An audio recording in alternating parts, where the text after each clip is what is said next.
This is Hiccup. And she sees Conrad.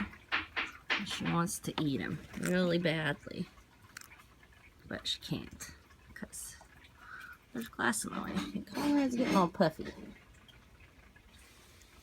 I want to eat you, she says, but I cannot eat you. And Zeke is like, you best not eat my buddy Conrad there. Alright, Hickey, that's enough. That's enough.